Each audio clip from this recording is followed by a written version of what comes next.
This is Soccer 101 with Moon and Rocchio. Welcome back to Soccer 101. I am Moon, and that is my good friend Rocchio over there. And it's been a few weeks, Rocchio, but dude, I mean it's late January, and we're talking about St. Louis City SC soccer already, and we're talking about it a couple weeks away. Yeah, just out of the gate. I mean, usually at this time you think, well, we're just talking some signings, we're talking some off-season moves. No, everybody, we're under a month away from City returning to the pitch, to the field at CITYPARK. They'll be playing the Houston Dynamo in the first round of the CONCACAF Champions Cup. And so right out of the gate on February 20th, they're playing a game. So we're under a month in. We got some new players. They're in training camp right now in Florida, and there's already been some changes to that schedule. So we're in the thick of things. It's happening. We are definitely in the thick of things. So he's referencing the home opener. It's a home opener against Houston. And then, a few days later is the home opener for the MLS schedule. But let's get back to that in just a minute. Let's talk about some of the exciting signs, and then we'll wrap up the podcast with the schedule. We'll do a whole breakdown of home and away and what we can expect in the MLS schedule, because honestly, just looking at it, it is freaking exciting. It's an exciting schedule. Dude, there are 6 matches just in June alone, 28 days, 6 matches just for the MLS schedule. So it's going to be a wild one, and it's really cool that we get to kick it off at home. But let's talk about let's go from the bottom up. So, and I don't mean bottom up as in talent, I mean in age. So Miggy Perez got loaned away to Birmingham FC in the USL, and I think this is great. He's going to get minutes. Miguel Perez is going to get minutes, and that we love. And we didn't trade him. We didn't get rid of him. It's a loan move, and I kind of expected. I thought it was going to happen last year, but they kept him up, and I think this is great. What do you think, Rocchio? Yeah, I think the move probably would have happened had the injury not come down for Miggy. Kind of throws things off, and then you wonder, where's the window? Can he get acclimated to the team where he's going to be able to get the minutes anyhow? But basically, it's a similar thing to what they did with Sam Adeniran to start last season.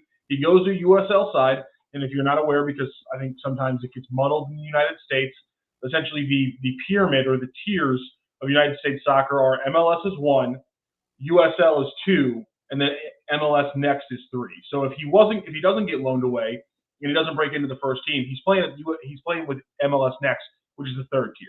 So this way he gets more minutes at a better tier of competition. And so he's just developing, and that's just a good thing for St. Louis City. And again, you have the option to recall, like I just talked about with Sam Adeniran this past year. So if you get injuries in the midfield spots with Durkin, who we're going to talk about in a little bit, or Bloom, well, then you can just bring him back, terminate the loan, bring him back, and then you have him right there ready to go. Yeah, it's a best case scenario. And you know what? Okay, so Miguel Perez is 18 years old. Hometown hero last year, and I forgot that he actually featured in 18 matches across all competitions. Oh, yeah. I mean, there was probably 9 or 10 super memorable ones, but yeah, 18 matches. So he did get some experience last year, and it was great. And it paid off with some goals. He had a 2-goal performance in a loss in a conference playoff semifinal, but still very, very cool. So good for him. So let's move on to the next. And you and I. You and I are excited. I don't even know these guys, but I'm excited that we are eyeballing and we are signing contracts for left backs and right backs. We are bringing wing backs into the squad. Let's start off with the signing of St. Louis City signs Nicholas. Is it Dyhr? D-H?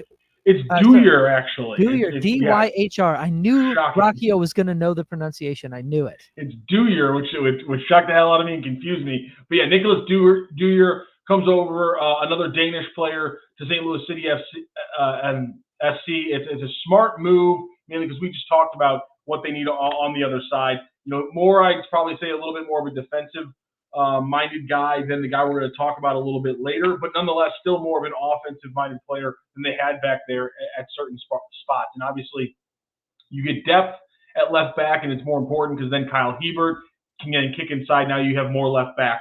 Now you have more depth, I should say, at center back. It's just a great move overall. And when you think about the style that City plays, it's really one of the big things we talked about is how do you fix this team? What's the big spot that's open going into this next season? Well, it was right back, left back, and then maybe little spots elsewhere on the team. But those were the 2 big ones for us. And right at the gate, you get Dyhr and you change the depth at that left back spot. Dyhr. Yes, they Dyhr, talked a yeah. lot about. I mean, Coach was talking a lot about, and Fenesteel was talking a lot about how he fits into the philosophy of the city play. He's pretty familiar with this type of play. He's also he's heavy on the left side, which I love that he's like like a left side guy. We're not talking about just a defender that kind of floats. I love it when people are in those zones. He's only 22, but he does have a lot of experience, and he's won titles in both youth and senior level in Denmark, and has played in Champions League competitions and in Europa League. So this is an experienced guy that's going to come in and do well for the club, I have a feeling. Anything else on this guy? I mean, he's been making impressions over in Denmark for some time. We're talking like U16 level. So he's destined to move around the planet and play big ball. I'm excited. I think it's fantastic. When you look at what the MLS schedule is, and you look at the fact that it's going to be beefed up because you're playing in the CONCACAF competitions and things like that, you need depth. And they have Marcanic, who obviously is a very attacking-minded player, but getting more depth in there, it's so important. Like you said, he's a winner. He's a gamer right out of the gate. And so, yeah, I love the move from City. And when you look at the financials of it, it was a great move from a front office perspective as well. I liked it. So another guy with Champions League and Europa League matches under his belt is the next acquisition from St. Louis City, and that is Norwegian-American right back Thomas Totland from Swedish First Division club BK Häcken. Undisclosed transfer fee again, signed a 3-year deal with a club option in 2027, which is the same deal for Dyhr. And this is exciting as well. He's a national for both Norway and the U.S., so he's got dual national vibe, which is killer. He played the last 2 seasons at BK Häcken. He's 24. He's a right back. And again, he's seen Europa League stuff. He's seen Europa League qualifiers, Champions League qualifiers, and had 10 appearances last year with an assist. So Swedish guy, another European back. And from what I can understand, he also plays a similar type of formation and ball that St. Louis City SC played last year and most likely will be going forward with. So again, I know, Rocchio, you and me, we've been talking about defense, and how we just need a solid back with some depth. Obviously, it'd be great to have 6 that we can rely and trust on that know how to work together. And I think signing these guys on 3-year deals shows that they're committed to fitting these guys in for a long-term scheme. Yeah, young players who fit your scheme. I mean, it's no-brainer kind of moves right now that they're making. And again, we talked about from the right spot, getting more width on this team with how you play this style. Again, he's played this style before. He's a right back, which we just talked about. Again, this one changes your depth as well, because now you can play Akil Watts. He gives you more he can give you more center defensive midi depth. So now you can do a thing where you loan away a guy like Miggy Perez, and he doesn't have to just languish on the bench until somebody gets hurt. You have Akil Watts who can go into different spots. Heck, you could even play Nerwinski, I think, maybe as a center back if you went with a back 5. So, I mean, it changes your depth. It changes what you're really able to do. And that's a big move if you're St. Louis City SC. The big thing with Totland, a little bit more of an offensive player. I also think the big thing with him has to be that, he cuts in. He can be an inverted fullback at times, where he likes to cut inside onto his off foot, which means he's good with his left foot and his right foot. He can play both sides. Obviously, that's more versatility that gives you more depth. But again, I just wonder how it's going to be. Dyhr is also with his offensive game. He likes to get inside a little bit more than your classic out and out, by the to the byline, fullback or wingback. Both these guys like to cut inside a little bit more. I don't know if that's maybe just something that we see, or I'm sure it's something that City will use. You don't sign players and then tell them, hey, don't do something that you're good at. I'm just wondering, how does that incorporate with the style we've seen? How does that incorporate with how we were talking about the wingbacks coming in and improving this team? Because I'm thinking you got a lot of big strikers. You couldn't break down good defenses last year. This helps you get a little bit wider, helps you spread out teams a little bit more. Do you lose that, and what do you gain if you're talking about, instead of those fullbacks being, guys throwing crosses from the byline? How does that change the look if instead they're doing that, they're cutting inside and maybe opening things up for an overlap or in the other side, behind them? I think it just gives them a lot of opportunities to do different things, but I think it's a big thing for City going forward. Yeah, there's a lot going down, and I know we don't need to cover everything, but we have Lots been happening. Yeah, Aziel Jackson called up to the U.S. men's national team winter camp. That was great. We also, here I see a headline, St. Louis City SC acquires U.S. YNT midfielder Chris Durkin from D.C. United via a trade. But I think some of the big news that we haven't covered here in the last couple of weeks was Joe Aquini, the move with Joe Aquini. Tell me some details. Yeah, so that was going back and forth a little bit. Manuel Vaith is a guy that I've been following a lot. If you don't follow him on Twitter, I would.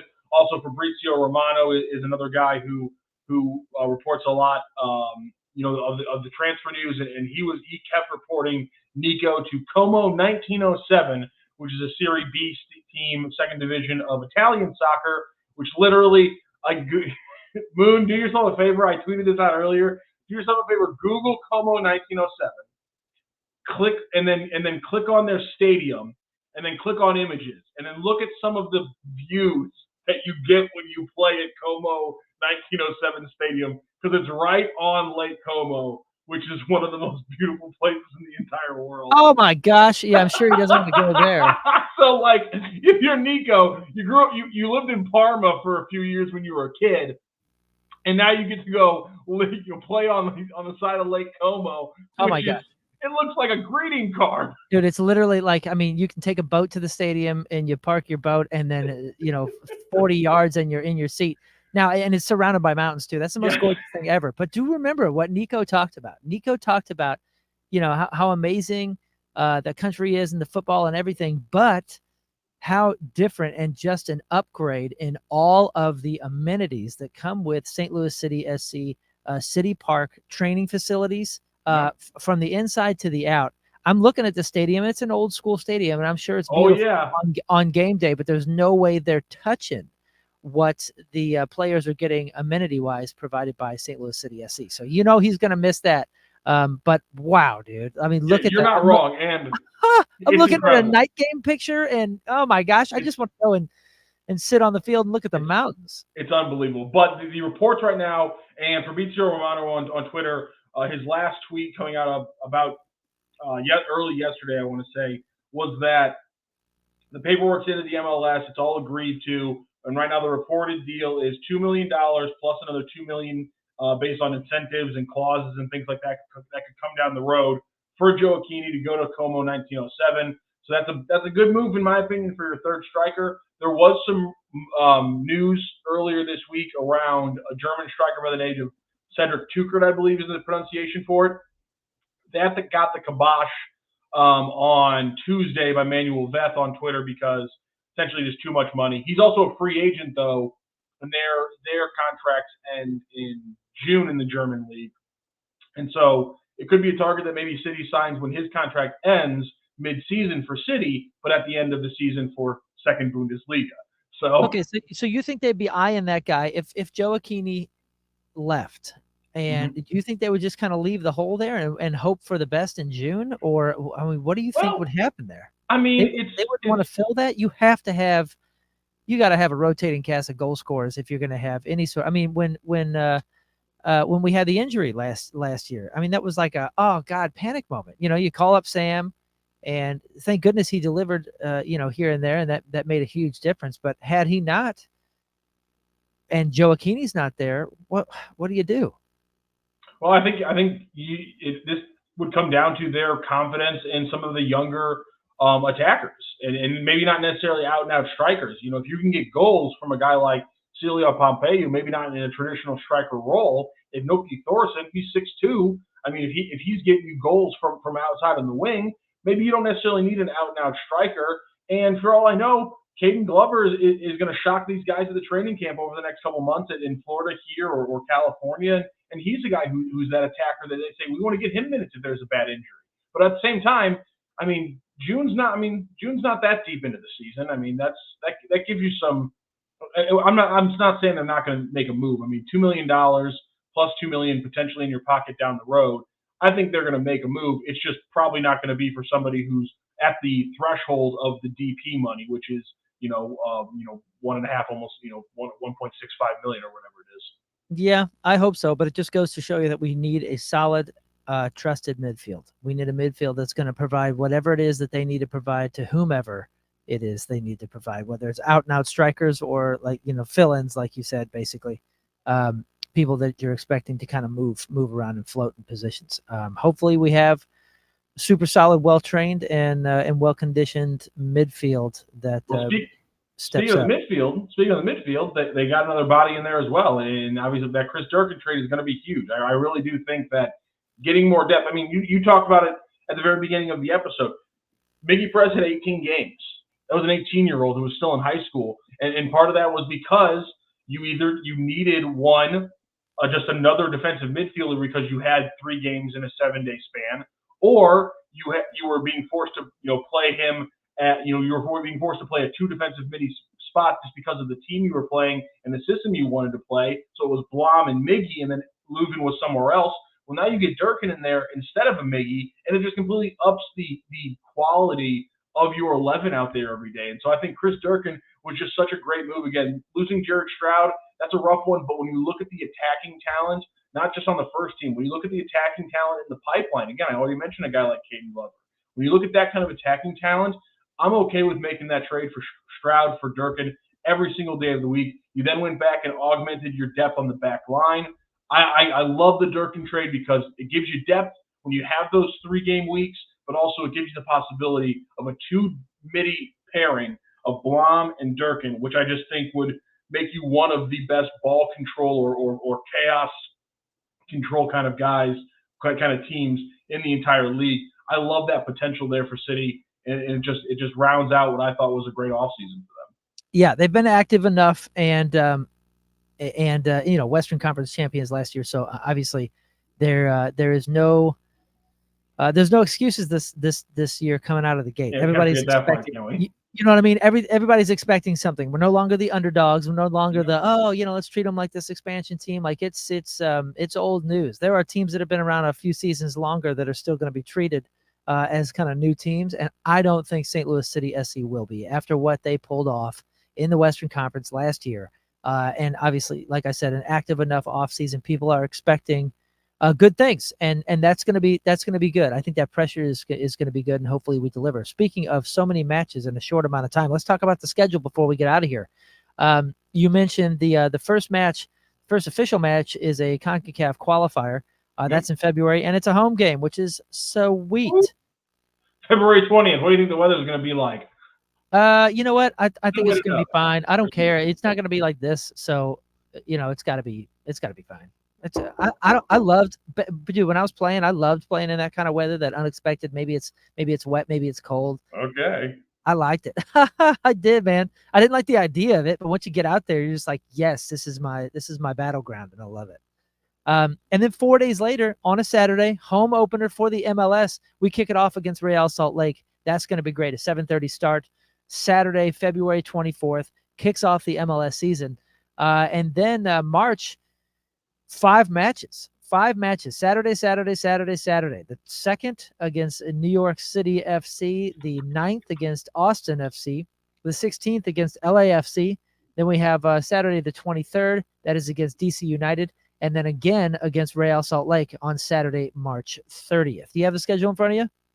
I am looking at that schedule, but I think it's fascinating. You got to keep looking at the CONCACAF Champions Cup schedule because you got to balance them out. If you keep on advancing, well, then you're playing first leg, second legs, games that are always going to throw a wrench in there. They create the big thing is always 3-game weeks when you got to play maybe MLS Saturday, CONCACAF Wednesday, MLS Saturday, or MLS Sunday. Maybe it's 3 and 8. That's the big question, because then the question comes down to, right out of the gate, can you get away with playing both Klaus and Dyhr in all 3 games? Can you get away with playing both Durkin and Blom in all 3 games? How do you situate your rotation at your left wing and right wing spots and your left back and right back spots? Can you get away with playing Tim Parker and Joakim Nielsen? Can you get away with playing those guys 3 times in a week? And how many times can you get away with that? Those are the interesting things that come with soccer, is that when you're a successful team, it poses you with a lot more questions, because if you're successful in the CONCACAF Champions Cup, more questions pop up and you say, okay, what do we do this week? Do we have a 1-striker setup, or do we have a 2-striker setup, because we need to space these guys out? Because like you said, maybe not until the first couple months do we have that 3rd striker. So I think that's that's the big question going forward with this schedule. And I think it's fun for us to debate and kind of wonder about. But man, I bet it's frustrating as hell inside the room. Yeah, I bet it is, man. And assuming we go far in those qualifiers, it is going to be a heck of a schedule. But man, I don't know. I think it's a great thing. It's not going to be an easy thing, but Oh God, no. you know, all the teams that go that far and that are going for that CONCACAF championship, they're fighting the same battles. So I think March is going to be a heck of a sign of things to come for the season.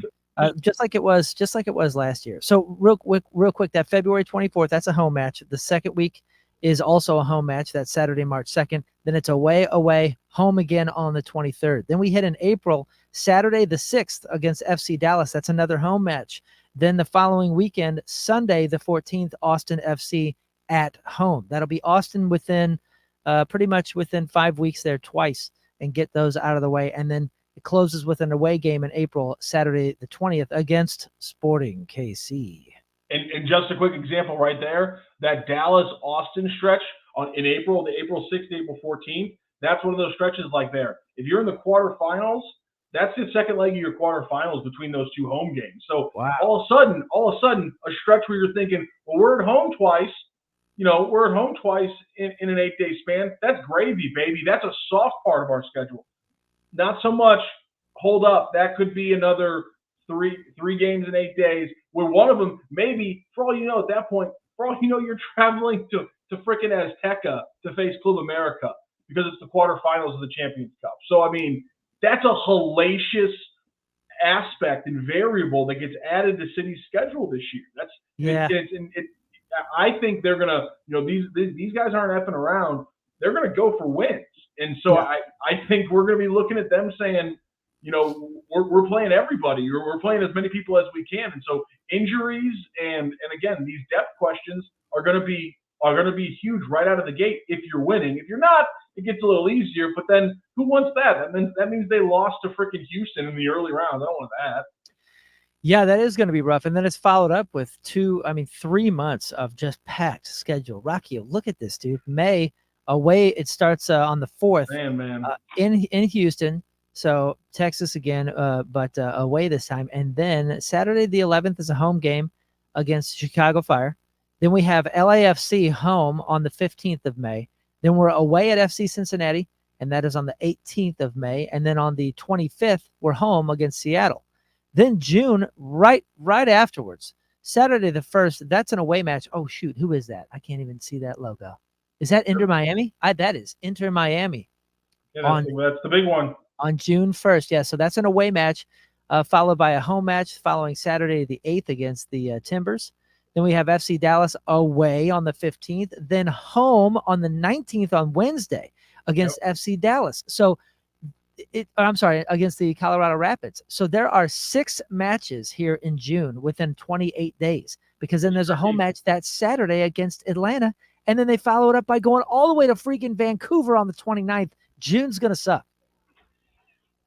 Well, that's when you get your free German striker.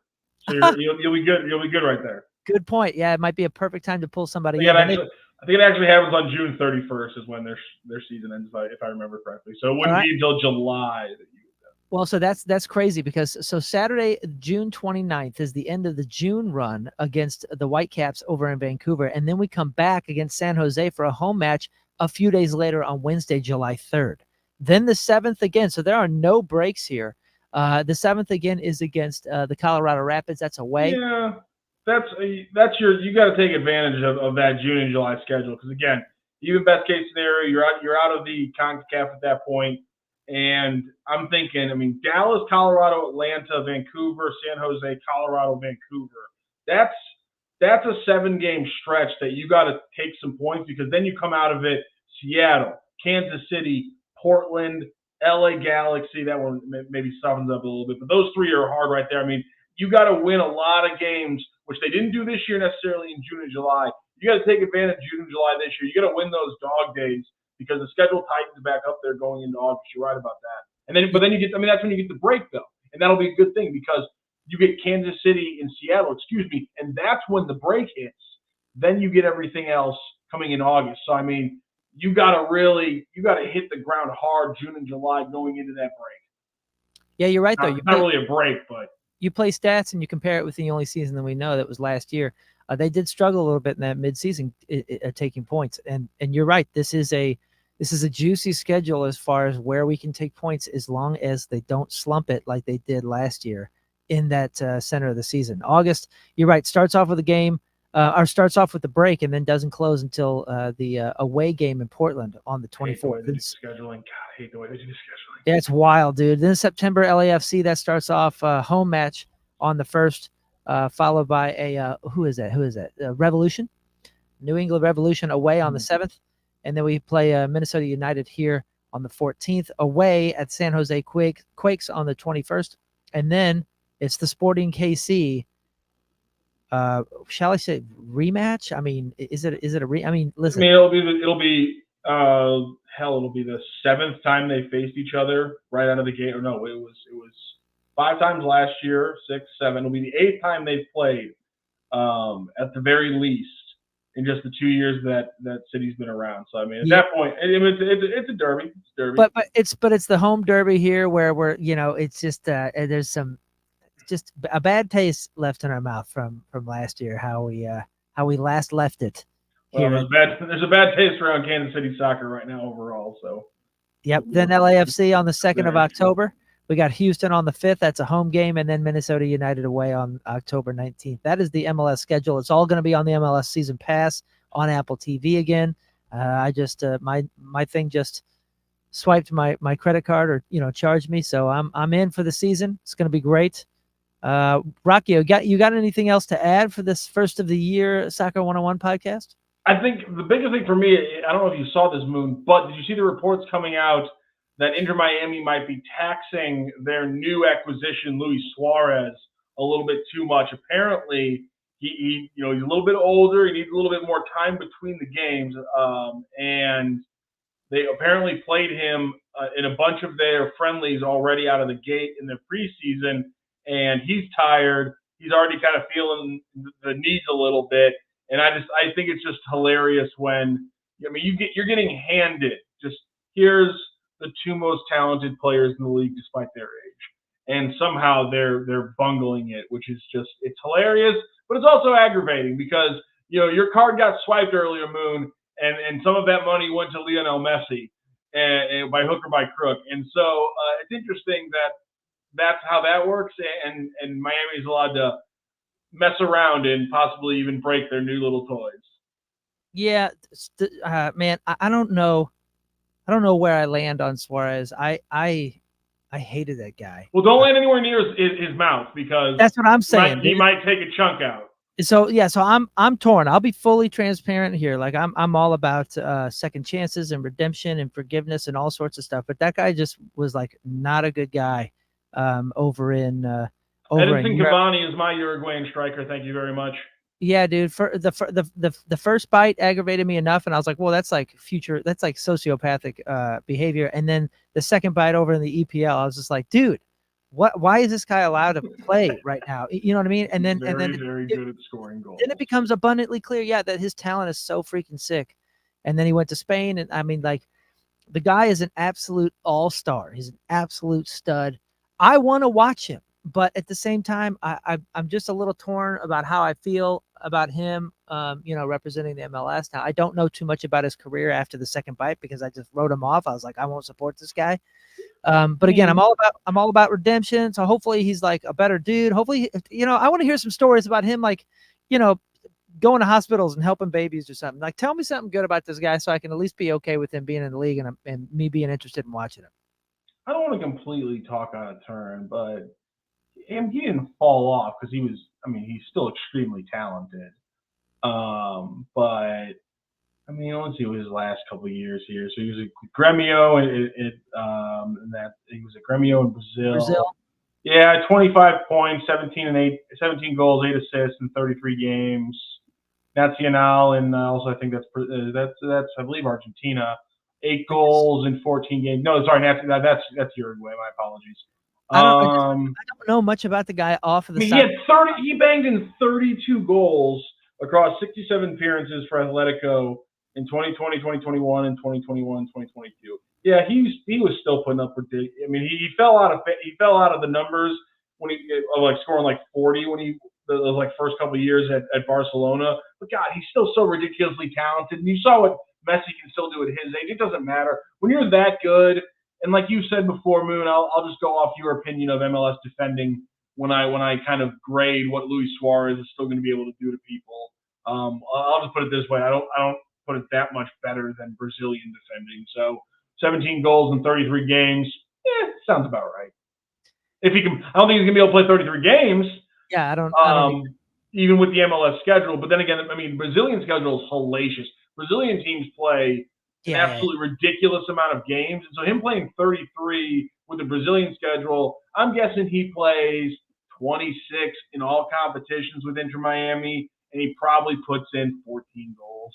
He'll be effective, dude. He'll be effective. But and I'll fully admit, man, like, he'll be like 20, won't it? I'm gonna look like an idiot when he scores like 25 and like 20 appearances. I'll fully admit, I don't know the guy outside of wearing a soccer jersey, but the jersey that he wore when I first saw him was Liverpool. So I will admit that I hate the guy for that. I will. I mean, it's like it's silly, it's stupid. It's like the sportman crap, Like I hate the guy because I see him in Liverpool red, and I don't like that. And I see red cards when he's biting people and doing intentional handballs to get PKs, which won them a match that shouldn't have won. Dude, I'm going back to Liverpool stuff. I should stop hating because I'm not going to stop hating.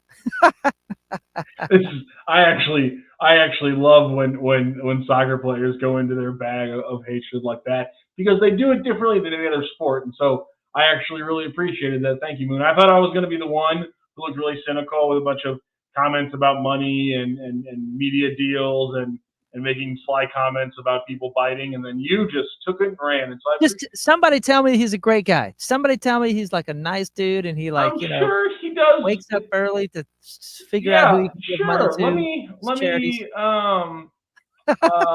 I'm rooting for the guy for for redemption of the biting. Let me see if I can find it here. Not necessarily doing a great job of flying stuff right now. So we'll find more stories. I'm sure the journalists around Inter Miami will do a great job. We'll see some great pieces, some profiles about Mr. Suarez that will completely fail to mention the fact that he bit anybody, but will mention all the goals and the huge contracts. So I'm sure we'll find out something great. I'm sure the guy has sponsored a bajillion clubs and camps. I'm sure he probably partly owns some some second division club in Uruguay. Hell, he's probably a part owner of Nacional, which is one of the biggest clubs in Uruguay, where he played when he was a kid, a younger player. I'm sure he's a great guy, Moon. I don't have any facts, but just based on how this usually goes, I bet he does a lot of camps for kids. Well, good. And then he also invites players on national television. Yep. Thank you. I appreciate it. Yeah. I just want to know. I want to root for it. I want the MLS to do great. I don't want to. City's in training camp right now in Florida. Stay tuned for all the updates. Yeah, dude. All right, so let's wrap it up. This has been Soccer 101. Thank you for staying with us. Subscribing if you haven't already. Subscribe. It's going to be a heck of a season. We are a St. Louis City SC podcast, and as in we are just like diehard fans. So hopefully we're bringing you some information and throwing it all into one nice bag so you can have it week in, week out. And we'll be doing this weekly throughout the season. Thanks for being here, Rocchio, and we'll see you next time. Until then, go!